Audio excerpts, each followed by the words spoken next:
The head of the International Atomic Energy Agency, IAEA, Rafael Grossi, is in Iran to hold talks with Iranian officials over the country's nuclear program. The visit comes at a time when the agency is seeking Iran's increased cooperation over its nuclear activities.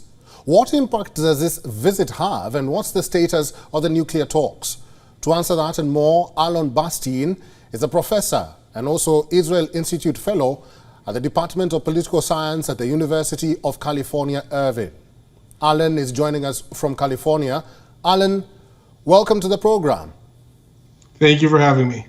Just 2 days before the visit, the IAEA detected uranium enriched to just shy of weapons-grade levels at a facility in Iran, but Tehran denied that it had made a decision to increase its enrichment levels. Do you think this visit will be significant and bear any fruit? I think this visit is significant because it is showing that there is increased concern in sort of the United Nations and the European partners that are still a part of the nuclear deal, as they're seeing more and more violations on Iran's part. There have been violations of the nuclear deal in the past. However, until now, it has sort of been possible to look the other way and consider that maybe the deal can still be held.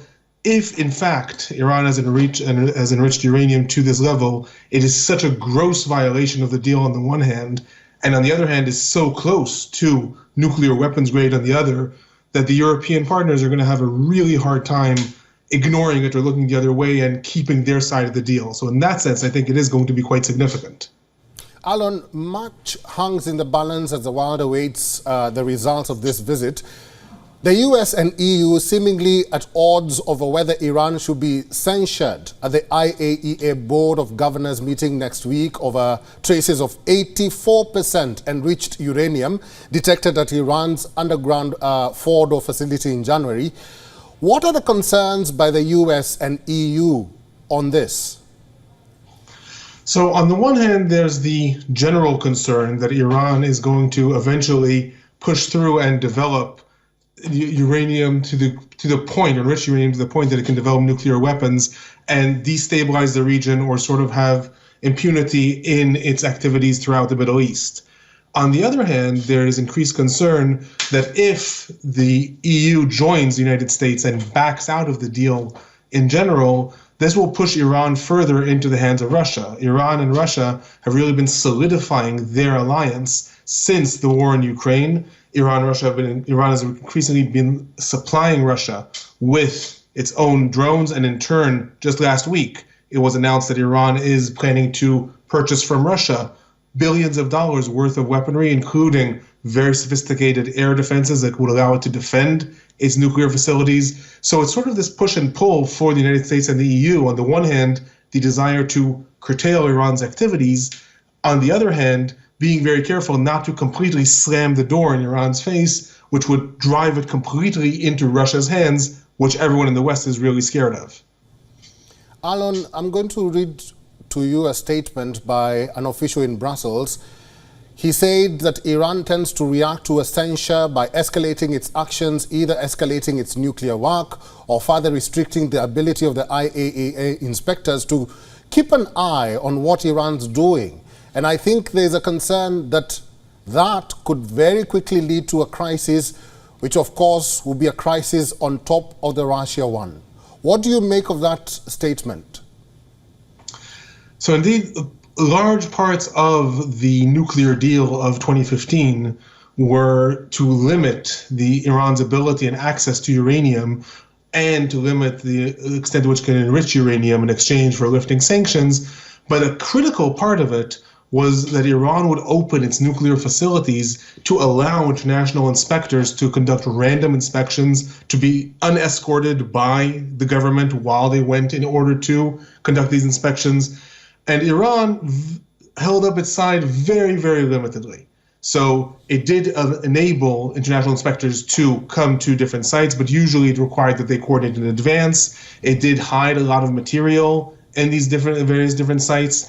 So there is a lot of concern that if Iran is pushed to the corner, they may further limit the access of international inspectors to different nuclear facilities, and that this will allow them to one day by surprise, all of a sudden get to 90% enrichment, which is enough for a nuclear device, at least, or for several small-scale tactical nuclear bombs. So there is this constant fear on the one hand. On the other hand, like I said, most of the Western powers, ever since Trump pulled out of the United States, led under Trump, pulled out of the nuclear deal, most of the Western powers are very, very hesitant that if they pull out too, then they will lose all access to Iran. They will lose all access to inspection. And that is where this fear is coming from. Alan, let's talk about the realities now. Tehran has shown in the past that it pays attention to the IAEA board meeting and usually makes a gesture of dialogue and diplomatic interaction prior to these meetings, hoping to prevent a damaging resolution. What do you make of that observation so far? I think Iran in the past has truly wanted to appease the Western powers, at least in theory, if not in practice, mostly because it really did require an alleviation of its sanctions. So every time there was a new round of negotiations or a new round of inspections, it really did try to make all kinds of gestures, because at the time that the deal was signed back in 2015, 2016, their local currency was in very high inflation, there was internal political instability, and they really needed the sanctions lifted, and they were willing to do almost anything to show that they will cooperate. I think that right now the situation is quite different. The region is different. ISIS has been sort of wiped off the map, at least militarily for now. Iran is much more established in at least its connections to Syria. It has a foothold in Yemen. It is very strong in its ties to Russia. So it needs the West to alleviate its sanctions a lot less, on the one hand. On the other hand, Iran is very, very clever and never likes to slam the door in the face of potential allies for the future. So they will try likely to make some gestures. They have already come out and said that even though this level of enriched uranium was discovered, this does not prove that they were actually enriching it to that level. This could have been technically residues in pipes that accidentally got enriched to that level. That is such a thing that occurs in nuclear power plants. And they are trying to sort of play the game and say, it is possible that we have not violated the deal that much.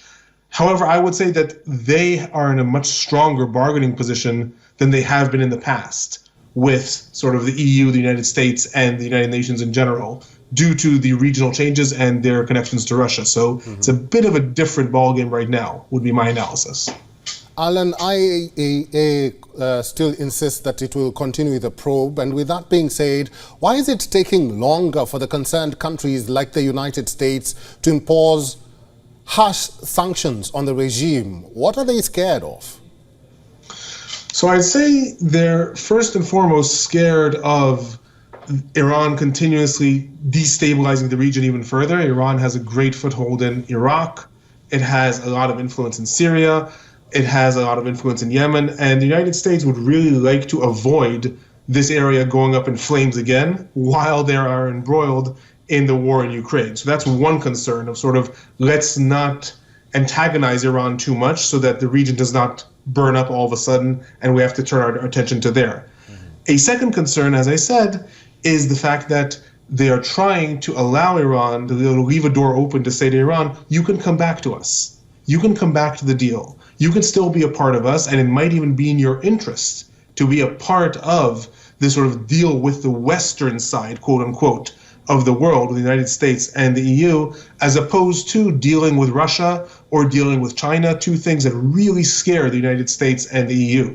The growing connections between Iran and Russia and China are constantly reminding sort of the Western powers that they don't know how to stop these alliances and they can't control the flow of arms. Whereas in the past, the United States felt that it could control the flow of arms to different countries, and with these massive sanctions that they imposed on Russia was another attempt to control how wars happen. But it turns out all of a sudden, as the United States acknowledged this week, there is not a lot the United States can do about this merging alliance between Iran and Russia. They can't actually stop the flow of arms from one to the other.